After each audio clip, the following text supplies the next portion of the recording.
He was the man who had turned a failing sales division into the company's strongest source of revenue. He had broken records nobody believed could be broken, rescued accounts that were ready to walk away, and brought in millions of dollars while raising his young daughter alone.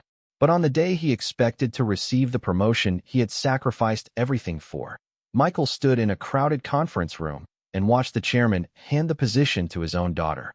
The applause that followed felt louder than a gunshot. Michael smiled politely, nodded once, and quietly walked out. Nobody knew that the decision would change the company forever. Nobody knew where Michael would be 3 years later. And nobody expected the chairman himself to be the one standing outside Michael's office, asking for a second chance. Before we continue, if you believe that kindness, hard work, and second chances can change a person's life, please take a moment to like this video, share it with someone who needs encouragement, and subscribe to the channel. Your support helps us bring more stories like this to you. Michael Carter had never expected life to be easy. At 38, he was a single father living in a modest 2-bedroom apartment outside Columbus, Ohio. His daughter, Grace, was 9 years old, bright, compassionate, and far more mature than most children her age. Michael's wife had passed away several years earlier after a sudden illness, leaving him with a grief he rarely discussed. He had learned to become both father and mother, breadwinner and homework helper, disciplinarian and comforter. Every morning, he packed Grace's lunch before she woke up. Every night, he checked her homework after finishing emails from work. When she had nightmares, he sat beside her bed until she fell asleep. And when she asked why other children had 2 parents while she had only one, he always hugged her a little tighter and told her that sometimes families looked different, but love could still fill a home completely. His career had begun with almost nothing. When Michael joined Hartwell Industries, a national business services company headquartered in Chicago, he was not the most educated person in the room, nor the most connected. He did not arrive in an expensive car or wear designer suits. He simply knew how to listen. Clients trusted him because he never treated them like numbers. He remembered birthdays, asked about their families, and stayed late when a customer had a problem. Over time, those little things became enormous results. In his first year, Michael became the company's top salesperson.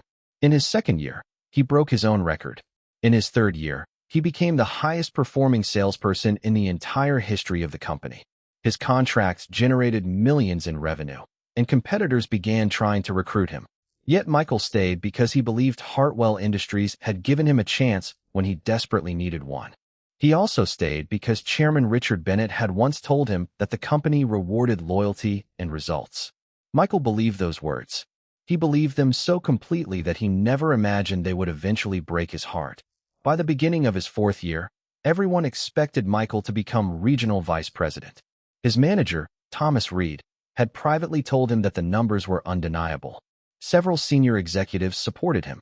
Even clients had written letters praising his professionalism. Michael allowed himself to dream. He imagined a better apartment for Grace. He imagined sending her to a good school. He imagined taking her on the vacation he had promised her for years. One Friday evening, Grace found him sitting at the kitchen table, staring at his laptop. She climbed into the chair beside him and noticed the tired expression on his face.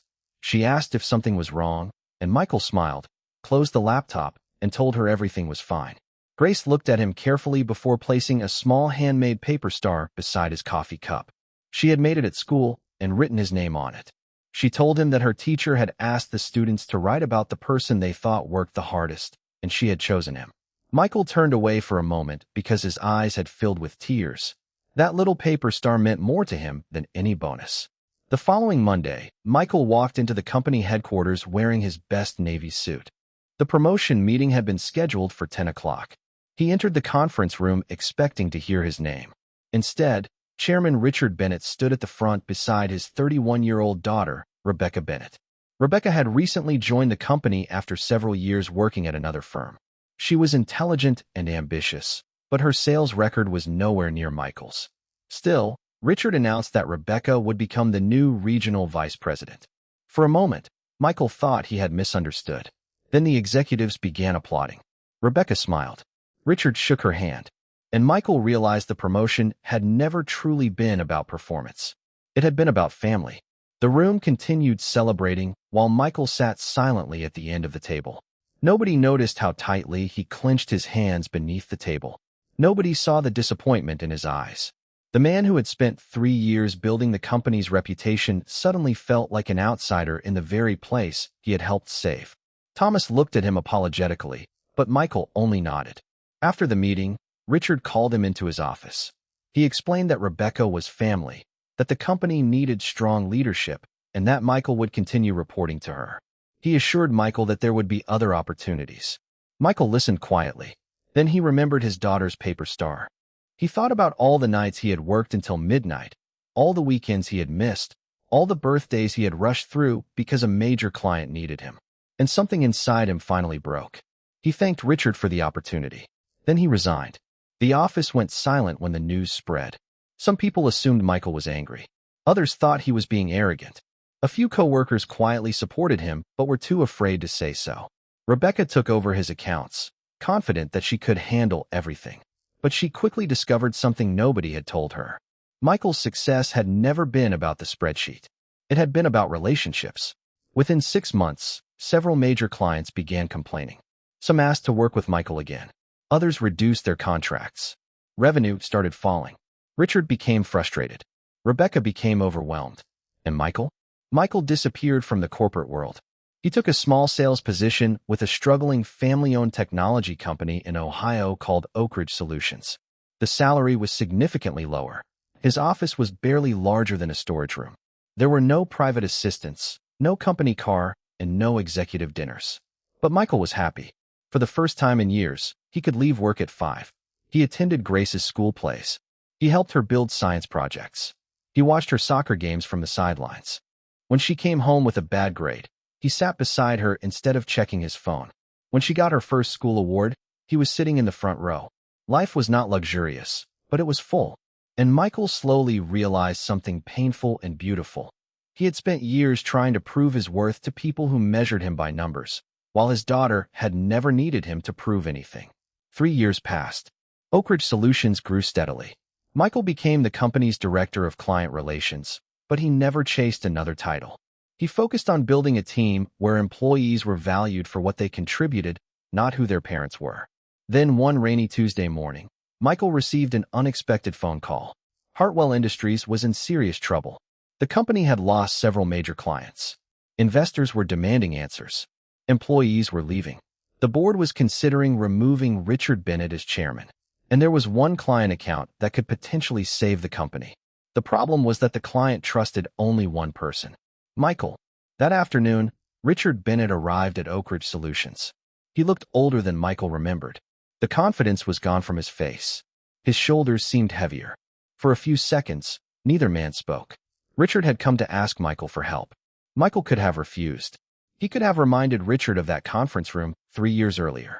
He could have told him that favoritism had consequences. He could have walked away and allowed Hartwell Industries to collapse. But Michael remembered Grace's paper star. He remembered the lesson he had learned over the years. Success was not about making other people suffer because they had once hurt you. Success was deciding who you would become after someone hurt you.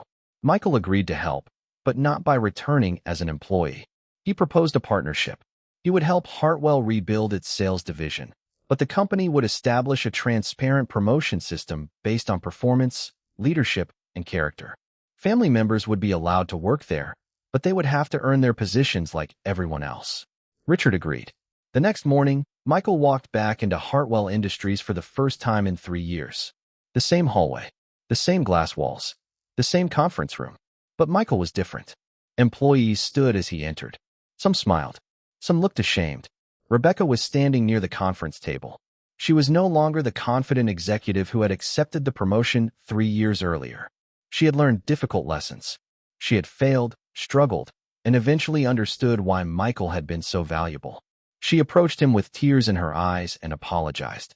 Michael accepted, not because what happened had been acceptable, but because holding on to anger had become too heavy.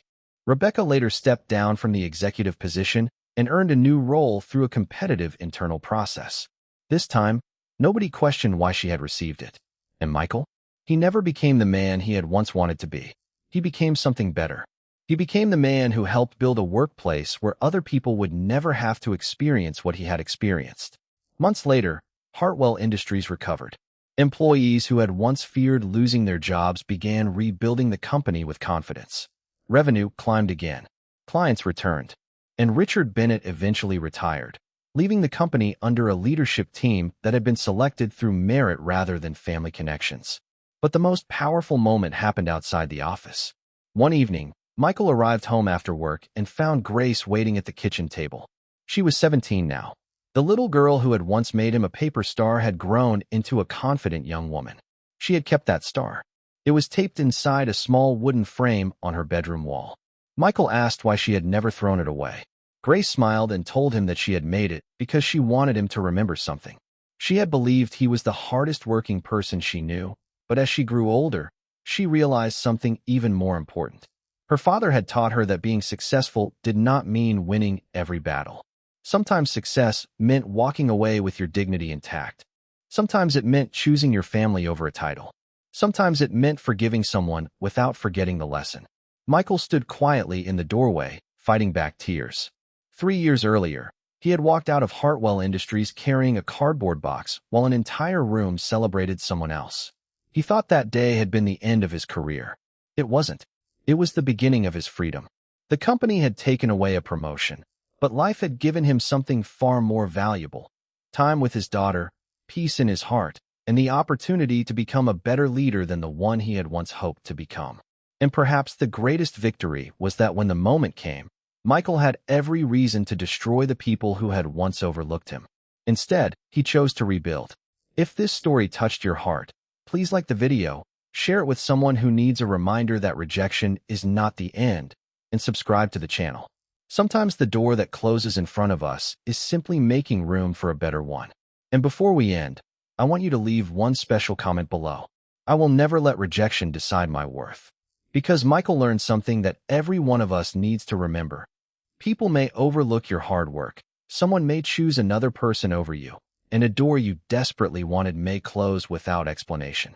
But none of those things determine your value. Your character does. Your kindness does. The way you keep going when nobody is applauding does. And sometimes, the greatest comeback doesn't happen when you prove everyone wrong. It happens when you stop needing them to be right about you at all. The man who walked away carrying a cardboard box didn't lose his future that day. He finally found it.